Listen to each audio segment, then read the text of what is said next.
me. Please welcome on stage our next session, Carlton Reid and Henri Moissinac. Thank you. Are we ready to go? Henri, are we ready to go? Yeah, let's do it. Oh, they are bubbles, aren't they? That's not going to be good. Good morning. We are mic'd up and we are ready to go. I am here this morning with Henri Moissinac. I got the pronunciation correct, thank you. But you live in London, don't you? Yes, I do. Henri. So we're going to be talking in a minute about 15-minute cities. And if you're aware of all the conspiracy theories around 15-minute cities, we're going to not try and go down into that particular rabbit hole. We are going to try and keep it all positive. Neither of us are in the pay of the World Economic Forum.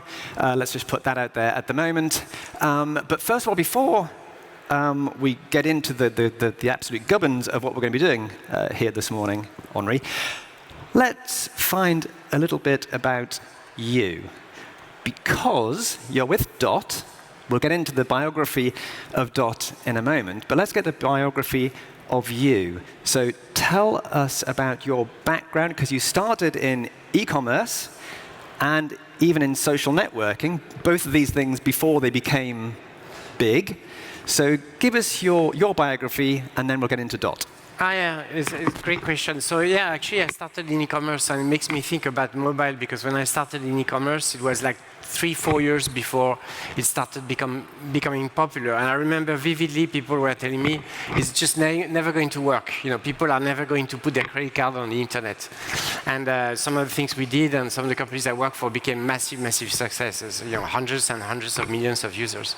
And it was the same when I started in social networking. So I was an early employee at Facebook. We are 300 employees, and when I joined Facebook, people were telling me it's never going to work. You know, people are you're only going to see photos of cats and dogs on the internet. Look how many users now.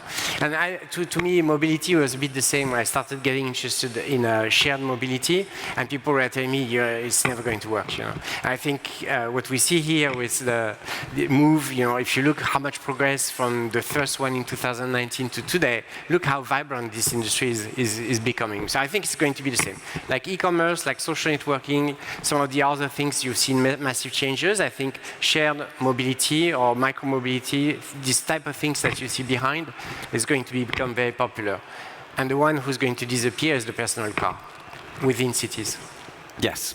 Now let's go into Dott. So how did you get into Dott, and describe, because Dott has not just shared scooters, it also has e-bikes. So describe the trajectory of, Dott started in France, yes, in Paris? Yeah, right. So maybe just a few words about Dott and how we started. So Dott, we operate about 60,000 vehicles. About 1/3 of this is e-bikes, and the rest of it is e-scooters. We're in 35 cities in Europe, and most of the main cities in West Europe, so London, Paris, Brussels, Milan, Rome, Warsaw, Madrid. We're also in Tel Aviv and the surroundings. And then we operate plenty of smaller cities in Belgium, France, Italy, a bit of UK, a bit of Spain. When it started, I was actually on a refreshing trip in China. I wanted to take a personal break and go through the bucket list. So I went to China because I wanted to see how vibrant and how China was, not the touristy aspect of it, but spending time with entrepreneurs and so on. And I saw this wave of shared bikes. Mobike, Ofo, you may have heard of these companies. And then we also heard about the stories about Bird coming up with a new form factor. And so Maxime, my co-founder, and I, we took a piece of paper and we said, okay, what are all the things we like of these things we're going to copy? What are all the things we don't like, and we are going to do none of that? So, for example, the gig economy of Bird, we said none of that for us. And then the last column was what are all the things neither a Chinese or an American will understand. And that's typically the relationship with the cities and the stakeholders. And so we thought, okay, well, if we do very well what they're good at, if we avoid all the things we don't like, and if we do things that neither the Chinese or the Americans can understand, we really have a chance to win. And so that started, we were probably the last company to start, I mean, among the big players. Everybody thought we would have zero chance against a lime and a bird, and look where we are today. And we are very healthy, we are growing very fast. We feel very safe about the future of this industry. So yeah, it was, that's how it started. So we are going to get on to 15-minute cities, but let's dig a little bit more down into Dott. So the bikes came on after the scooters. So I'd be interested for you to tell the audience about the share between bikes now and scooters, and does that change compared to where the city is and what's there on the ground in a city, for instance, bike lanes? Yeah, so first let's step back and understand what's the vision and strategy, and then how they compare to each other today. So the vision is we want to go after every trip that is not walking or public transit. But when we're young and we only have a piece of paper and a few dollars, you got to be a bit naive and optimistic, and you got to start simple and be very focused. So we thought that scooters would be the form factor to start with. We know, and all the data proves it today, scooters are a bit edgy, gives you more freedom, you feel younger, it's typically a bit more male than female, a bit younger than the typical average citizen of a city. And so we thought, okay, let's do scooters. When we got it right in many cities, we start bikes.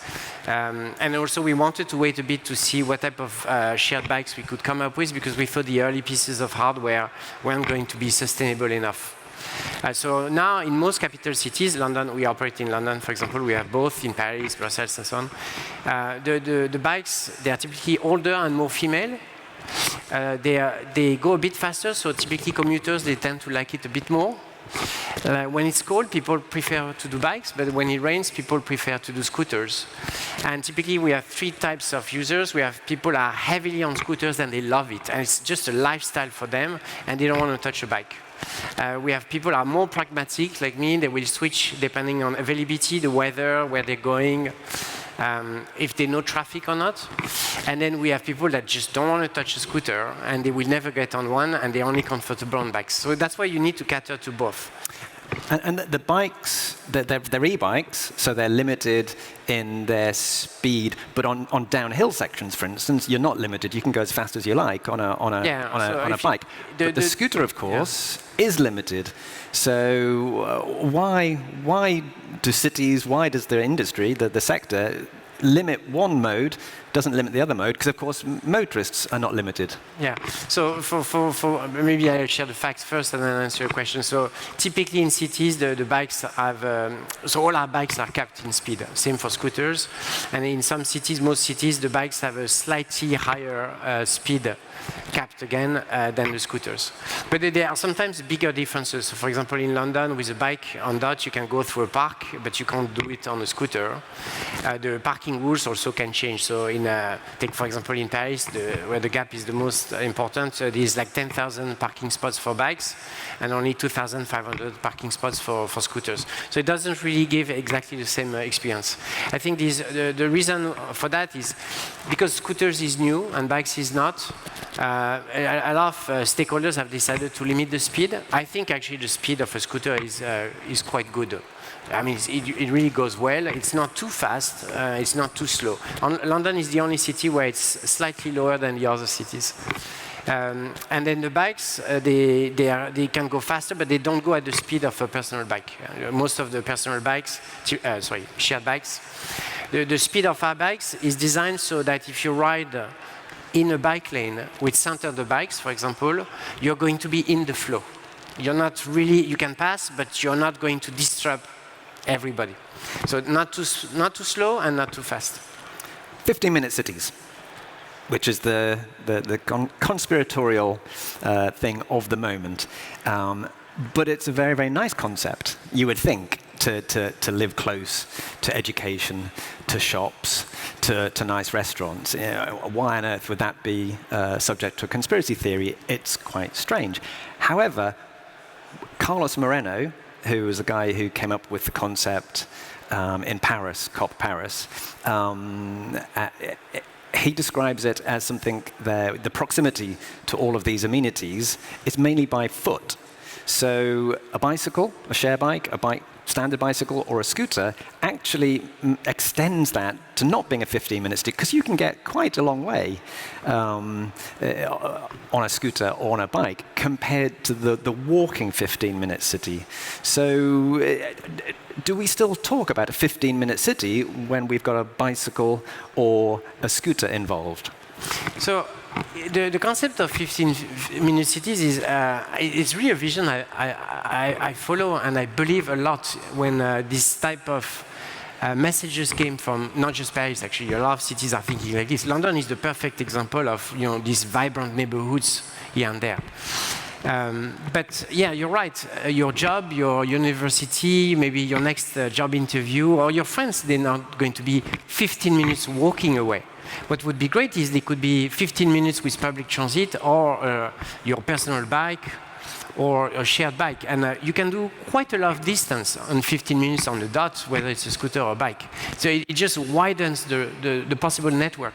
So I don't know, let's take an example. If you're in Piccadilly Circus, you're in the center of London, it takes, to go to the other side of Hyde Park, it's about 18 minutes with a shared bike. It would take a lot longer in public transit.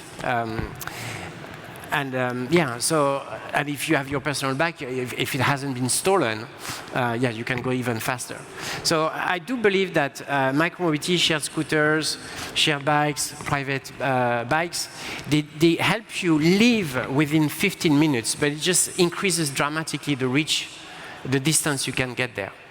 The average distance in Paris, for example, I'm just French, so I'll use that example. The average distance in Paris is about 3 kilometers for us. And it's completely, when we talk to people, the press, interns, people are not in the industry, it doesn't matter. It's very hard for them to relate exactly what 3 kilometers, because that's not how they think. So you tell them, well, it's about 25, half an hour in metro or in tube. By the time you get there, maybe, and if there's a connection, it's 45 minutes. And so that's how people think. And if you're telling them a 45-minute trip with one connection, now you can do in 20 minutes on a shared service, I mean, I'm going to see my friends, I may take a job that is further, I may have this other business meeting and build this relationship face-to-face that I wasn't able to do so. So I really believe we are bringing good here. When I got here from King's Cross on a folding bike, and most of the way it's on CS3, which is the Cycle Superhighway 3, which is great. But then there's one little bit, basically the last mile, in fact, is not on bike paths, and you're on a road. But there was no cars on that road. And all of a sudden, what would have been quite an awful journey if there are thousands of cars on that particular busy, what would normally be, you'd think, a busy stretch of road, suddenly became, this is great, because there are no cars or no trucks. And so I can now go on what, in effect, was like a dual carriageway motorway quite happily. So is that the future for cities? Because cities like London, private motor cars are disappearing.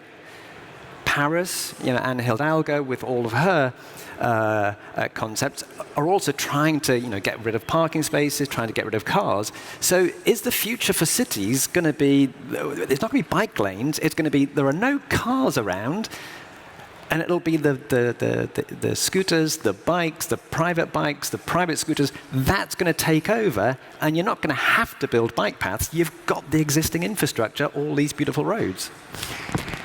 It's probably the hardest question for all the stakeholders at cities, because they have all these conflicting messages and so on. But the reality is that a city needs infrastructure. It needs logistics, it needs delivery trucks. Your restaurant wouldn't be able to serve you pizza in the evening if there's not a delivery truck in the morning. So you're still going to have motor vehicles, and some of them quite big too, for example, the delivery people. And how do you combine all these modes? The one thing I think most cities are clear on is the private ownership of cars to do small trips within cities. That doesn't make sense. And we've been living for 30 years. And that's the transition we're doing. It reminds me, you are talking about e-commerce, it's the same transition of, I go to some place to do some shopping because I can't just have it delivered. Or if you take, for example, email, I had to send faxes in the past, now I can do it over email. That transition takes time. But I think this transition, how they are going to rethink the center of cities, it's moving really fast. I've been in London now for 10 years. If you look at embankment, it used to be a car highway, and now look how much better. So, but what's for sure is that to really get mobility to change, you need to have safe paths for people to be comfortable on their private bike or shared services.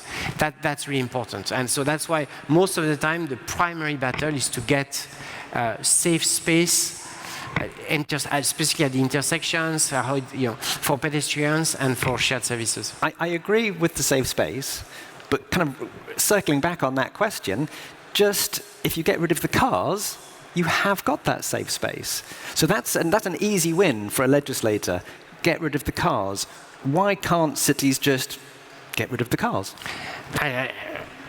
It's really interesting to see the conflict between the stakeholders within one city. So I do have a lot of respect. Take London, for example. The people in London that build the bike lanes, they are really crusaders.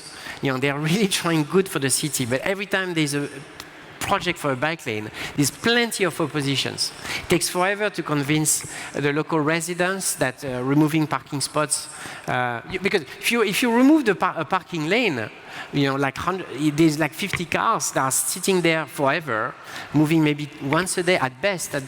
Just remove that, do a bike lane. Think about all the people that could benefit from the space. So it sounds obvious, but it seems to be extremely difficult to do.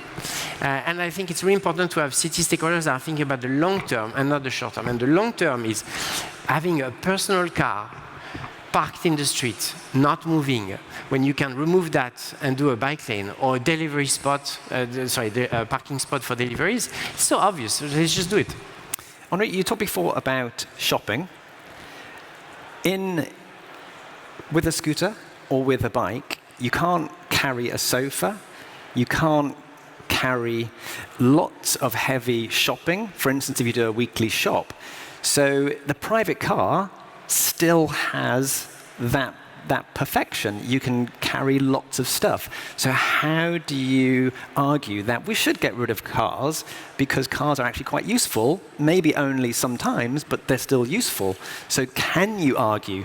So I'm basically being a devil's advocate here. So can we argue for getting rid of cars when they're actually incredibly useful?